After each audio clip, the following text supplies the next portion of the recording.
Querida comunidad lectora diaria de la Biblia, bienvenidos a otro momento en nuestra lectura de Lucas en que estamos meditando en la muerte y ahora en la resurrección de nuestro Señor Jesucristo. Es un momento de alegría, de gozo, porque se han abierto para nosotros las puertas del futuro. Entendemos que realmente la fe cristiana es una fe de vida, es una fe que trae esperanza a los corazones. Gozo sería la palabra que podemos usar para describir la emoción que tenemos en este momento. Como vimos en la lectura anterior, tenemos que gozarnos en el hecho de la resurrección de nuestro Señor Jesucristo. ¿Por qué buscan entre los muertos al que está vivo? No está aquí, sino que ha resucitado. Y ahí está el gozo y la alegría que alimentan nuestro corazón y nos permiten mirar con esperanza hacia el día que viene. Porque la resurrección de Cristo es la victoria que tú tanto necesitabas. Entonces, dale gracias a Dios en forma permanente que adoras y sirves a un Dios que no está muerto, sino que a un Dios que está vivo, que ha resucitado. Hoy día vamos a caminar en nuestra lectura. Vamos a salir desde Jerusalén, vamos a ir a una aldea que queda a un poco más de 2 horas de camino. Queda como a 11 kilómetros, 6 kilómetros por hora, alrededor de 2 horas. Y yo, en mi mente, es un encuentro en el camino. Ese es el título que le di a toda esta lectura. Cómo un encuentro en el camino devolvió la esperanza a los que habían perdido toda esperanza y estaban comenzando a ver que sus corazones se llenaban de amargura y desilusión. Dos de los discípulos, se nos cuenta al principio de la historia hoy día, se dirigían a un pueblo llamado Emaús. Iban hablando de todo lo que había pasado. Yo creo que nosotros podemos entrar en el relato y entender que estos discípulos iban tan abrumados que no logran ver más allá que simplemente su dolor y su desilusión. El pasaje nos dice que a medida que iban caminando, Jesús mismo se acercó y comenzó a caminar con ellos. Y nos da un dato muy importante, pero aunque lo veían, algo les impedía darse cuenta de quién era. La pregunta que yo me hice cuando leí este pasaje, ¿qué les impedía esto? Bueno, desilusión, estaban abrumados.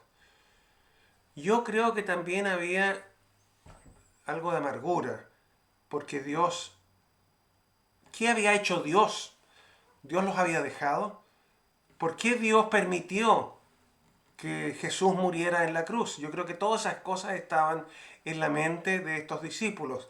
Y cuando nosotros permitimos que la amargura y la desilusión controlen nuestras emociones, es muy peligroso porque los resultados pueden ser muy dañinos para nosotros y para nuestra relación con Dios.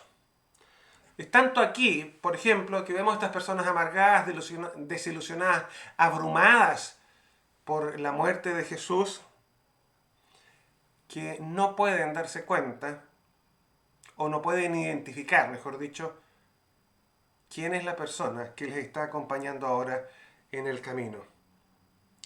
Les pregunta Jesús, ¿de qué están hablando ustedes? Él lo sabe, pero es para iniciar el diálogo. Y aquí se nos dice que la muerte de Jesús impactó profundamente a toda la ciudad. ¿Eres tú acaso el único en Jerusalén que no sabe lo que pasó? Y comienzan a describir. ¿Y cómo describen a Jesús? En el versículo 19. Él era un profeta. O sea, un hombre. Un hombre bueno, muy bueno, que hablaba de parte de Dios. Era poderoso en hechos y en palabras, pero era un hombre. Por lo tanto, cuando muere, hasta ahí no me llegó la historia.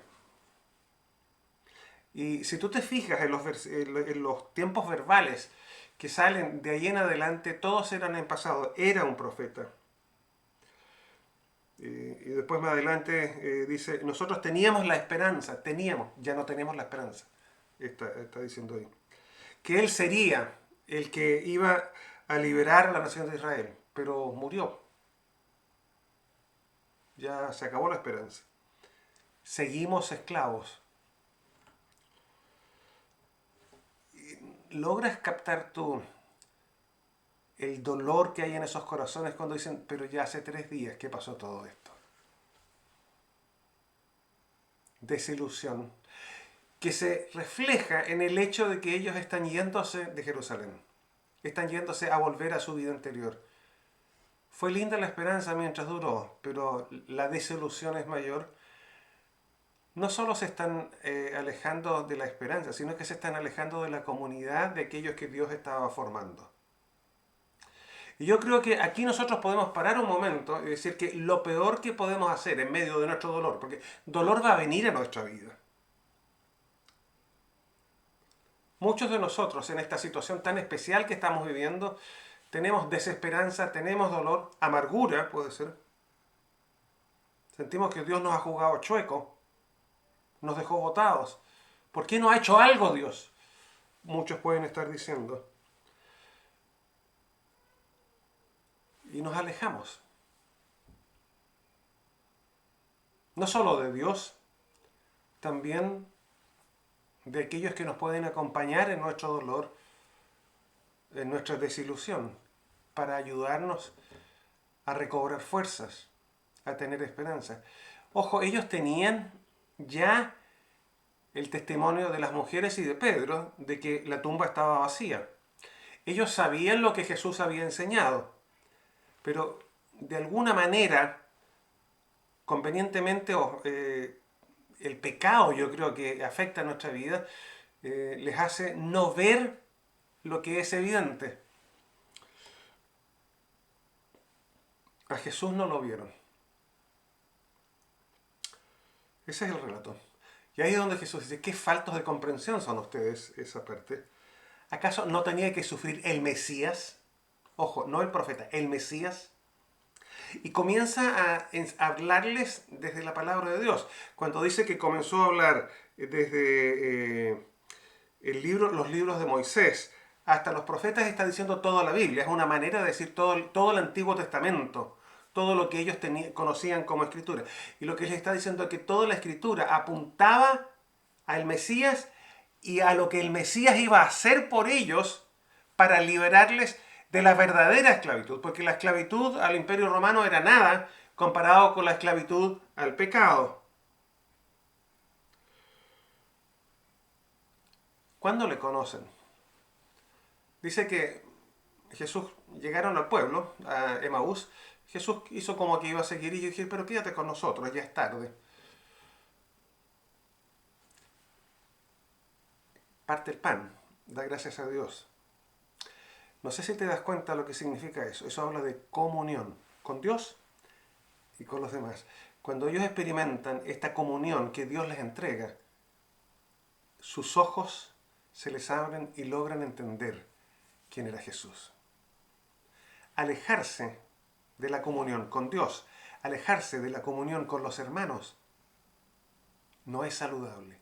La comunión con Dios y con los hermanos